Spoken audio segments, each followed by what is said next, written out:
Hi, my name's Kristin Arnold, and I'm a professional meeting facilitator with the Extraordinary Team. And today we're in Prince Edward Island, Canada. Thought you might enjoy the oceanfront view, and this is where I spend most of my summers. And with that being said, today's topic is, so now that you've hired a facilitator, so what happens next? How do you get ready for that incredibly successful meeting that you're going to have? Well, the facilitator will probably ask to meet with you either face-to-face or virtually, either by phone or by Skype, to meet with you and maybe a few other key stakeholders to get a clear understanding of what your objectives and deliverables are. And that, in and of itself, is worth its weight in gold, because a lot of times we have a vague notion, but the facilitator will ask specific questions to get crystal clear on what it is that you want to walk out of that time together. So the facilitator might also want to talk to a few participants, either face-to-face or by phone, interview a couple of participants, or maybe even all of the participants in the room.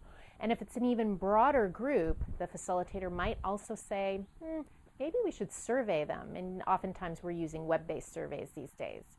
So the facilitator takes all of that information, and they might ask you a couple of other questions. I mean, all facilitators have their favorite questions. Mine is, so if something could go wrong, what would it be?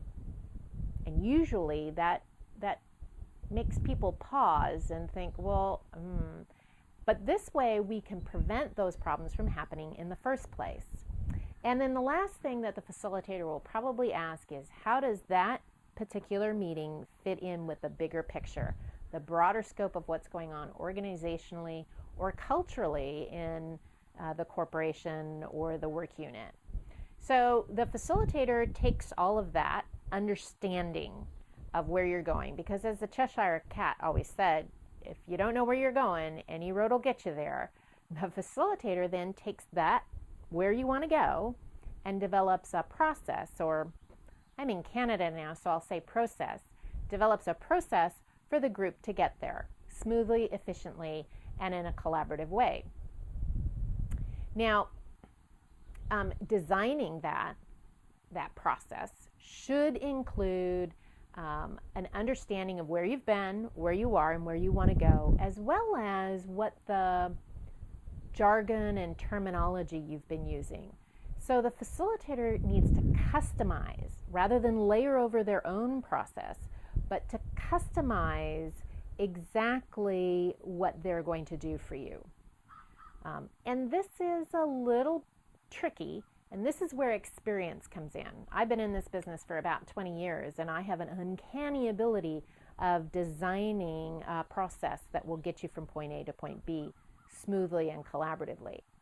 So you want to make sure that your facilitator has those skills to enable the group to get the discussions out on the table, to be able to prioritize what they're talking about, organize it in such a way that they can make meaningful decisions and agreements on how to move forward. Because at the end of the day, there needs to be some accountability, some structures that the facilitator puts in place. And they put it in place in the design of the agenda so that when you walk out, there's some momentum, there's some action that moves forward.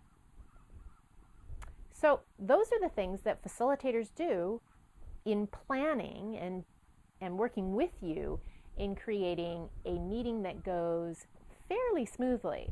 If they do this right, most meetings go fairly smoothly. I mean, they'll always go wander here and there, and that's why you still need to have your facilitator in the meeting facilitating.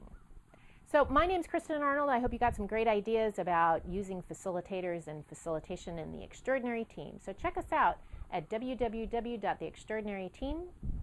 Yeah, it is The Extraordinary Team, but you can also go to www.extraordinaryteam.com, and we'll keep in touch.